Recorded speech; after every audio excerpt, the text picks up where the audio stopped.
മാതൃഭാഷ പെറ്റമ്മ തന്നെ. വ്യക്തിയുടെ രൂപസാദൃശ്യങ്ങൾ, ഭാവപ്പകർച്ചകൾ ഒക്കെയും ബീജാണ്ഡങ്ങളുടെ DNA-യിൽ നിന്നും ഉൽപ്പന്നമായതാണ്. ഇത് ജൈവപരിണാമ പ്രക്രിയ തന്നെ. മനുഷ്യർക്ക് ഏറ്റവും ശ്രേയസ്കരമായ, അനുഭൂതിപരമായ, ആനന്ദതുന്തിലമായ അനുഭവം നൽകുന്നത് അവർ ആർജിച്ചെടുക്കുന്ന സംസ്കാരമാണ്. മനുഷ്യ സംസ്കാരത്തിൻ്റെ DNA മാതൃഭാഷയിലാണ് ലയവിന്യാസം ചെയ്തിരിക്കുന്നത്. സകല മനുഷ്യരും അറിഞ്ഞിരിക്കേണ്ട ആപ്ത ദർശനമാണിത്. സംസ്കാരം ഇല്ലാതെ സാഹോദര്യമോ സാഹോദര്യമില്ലാതെ സംസ്കാരമോ ഉണ്ടാവുകയില്ല. മാതൃഭാഷയെ അവഗണിക്കുന്ന മ്ലേച്ഛ സമൂഹമാണ് മലയാളികൾ. ബാക്കിയുള്ള സമൂഹങ്ങൾ ഏതു ദുനിയാവിലായാലും അവരുടെ വീടുകളിലും ബന്ധുക്കളിലും മാതൃഭാഷ മാത്രമാണ് സംസാരിക്കുക. അതിനവർ പ്രത്യേക പരിഗണന നൽകുന്നുമുണ്ട്. ശരിയാണെങ്കിലും തെറ്റാണെങ്കിലും അവരുടെ പൈതൃകം കാത്തുസൂക്ഷിക്കാൻ അവർ പ്രതിജ്ഞാബദ്ധരാണ്. മലയാളികളുടെ ദേശാടനത്തിൻ്റെ മൂല കാരണം ദാരിദ്ര്യമായിരുന്നു. ദാരിദ്ര്യ ദൂരീകരണാർത്ഥം സകല മലയാളികളും ഊരു ചുറ്റിയത്. അതാണ് സാഹസത്തിൻ്റെ നടുക്കടലിൽ ചാടാൻ അവരെ പ്രാപ്തമാക്കിയതും. യാദൃച്ഛികമായി ഏതോ തീരത്തണഞ്ഞപ്പോൾ അവർക്ക് ആർത്തി പെരുകി.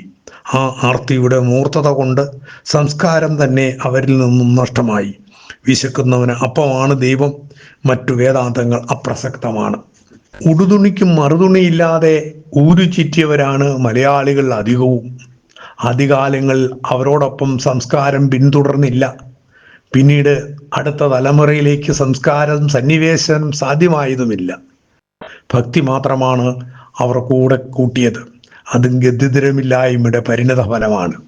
ഇന്നിപ്പോൾ സമൃദ്ധി വന്നപ്പോൾ, സാമൂഹ്യ ധാരണകൾ ഉരുത്തിരിഞ്ഞപ്പോൾ സംസ്കാരം വേണമെന്ന് സകലരും ആശിക്കുകയാണ്.